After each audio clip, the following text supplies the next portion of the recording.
I'm David Zuckerman, Lieutenant Governor of Vermont, and I'm running to be Governor of Vermont. Well, I think the governor's done a generally good job. One place that I think we need to go further, faster, is mandatory masks in all indoor facilities and also in public events that have a fair number of people. It's clear by the science that that is the fastest way we're going to keep this from spreading, whether it's by tourists coming in or students that are returning to school. We need to make sure we do lots of temperature testing when people go to events, and we need everybody to be wearing masks. The faster we suppress this and have leadership in our state working across the country to suppress this, the faster we can return to a more normal life from a health perspective, which is most important, and also from an economic perspective. Well, there's a number of things about the economic recovery. The first is to make sure we stay healthy. And we have to do masks to do that. We should be taking temperatures as we do at the State House of everybody entering the building. It's clear that that is a big indicator of potential spikes. And then we need to be investing in Vermont. The current governor has looked towards an austerity budget saying, we just don't have the money.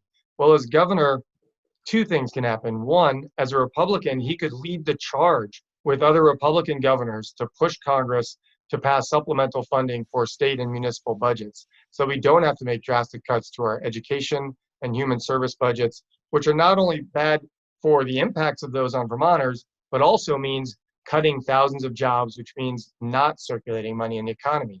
The second part would be to look towards the Trump tax cuts and look at a temporary marginal tax to sequester some of that on the most wealthy Vermonters, the top 5%, to invest in our economic infrastructure so we can actually jumpstart our economy. Well, there's a number of issues around food insecurity. One is minimum wage. Those who are earning money need to be earning more money so that they can support their families. Two is the recent addition of $5 million of CARES Act funding to go to restaurants to put people back to work and making meals for hungry Vermonters. At $5 million, we're going to produce over 18,000 meals a week all across Vermont through the end of December. I suspect that's going to have to continue longer.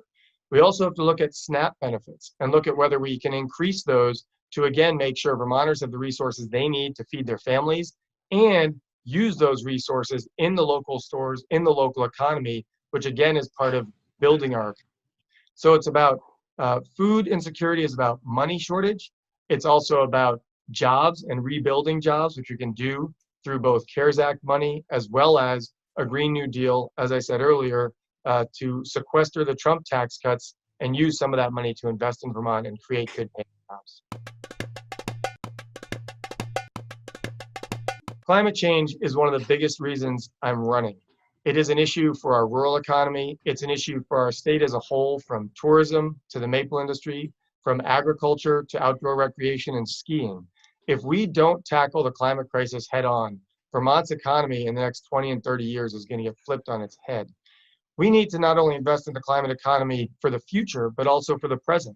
We can put thousands of Vermonters to work installing solar panels on working Vermonters' homes and seniors' homes.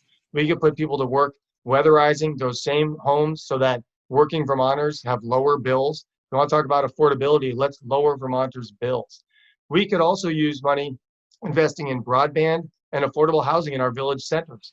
By expanding affordable housing and building out broadband, we actually can reduce the climate impact by reducing commuting, and we can improve our economy by attracting and retaining Vermonters to live and work in Vermont with remote jobs down to the New York and Boston areas, bringing dollars here without having to travel.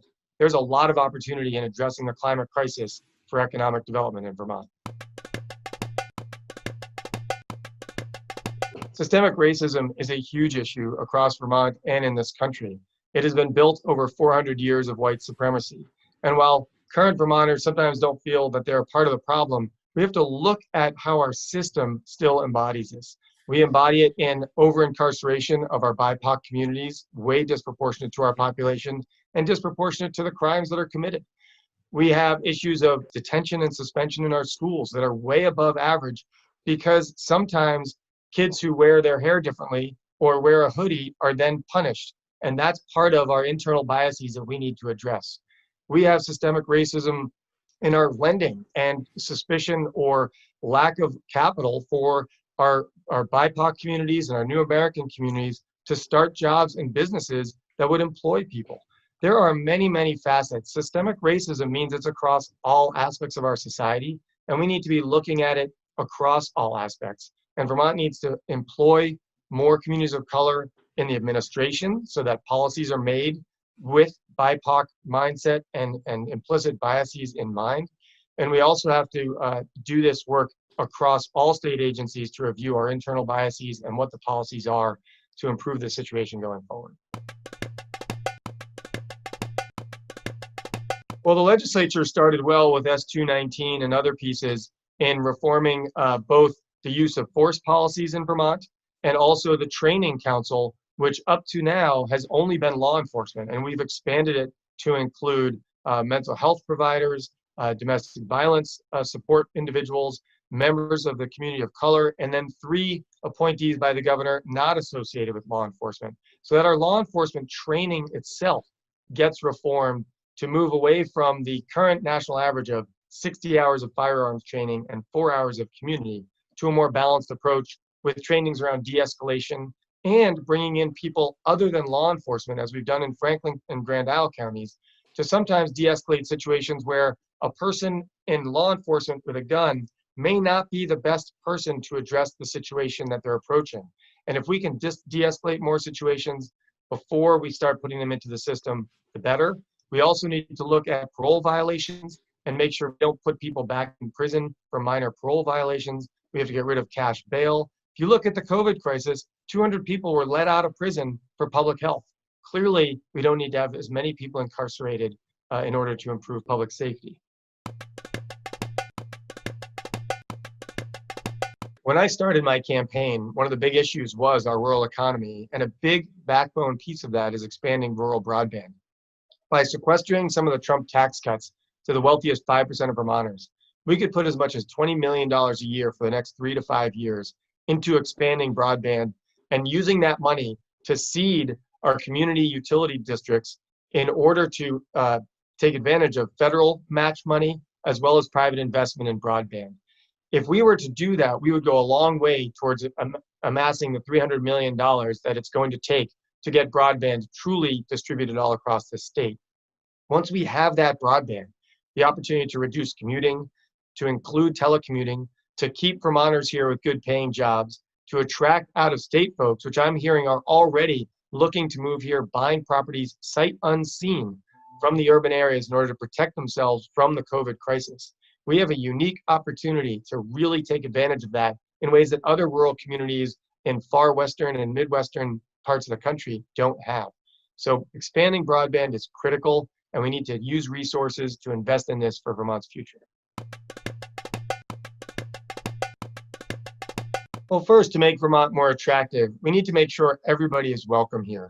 Those who are born here, those who are indigenous to this community, and those who want to move here. It's hard to be attractive when people don't feel welcome. And we need to make sure to include all of those voices in the conversation moving forward about making Vermont attractive for Vermonters and others to move here. The second piece has to do with economics. We need to have affordable housing. We need childcare and early child education. And we need to really tout and talk about what our amazing public school system is throughout Vermont. We have great public schools, particularly compared to other rural parts of the country. And if we have the opportunity of safe communities, affordable housing, childcare, and good broadband and a welcoming atmosphere, Vermont has a real bright future. And I'm looking forward to leading Vermont into that future by bringing folks into these conversations so that we make sure our policies reflect our goals.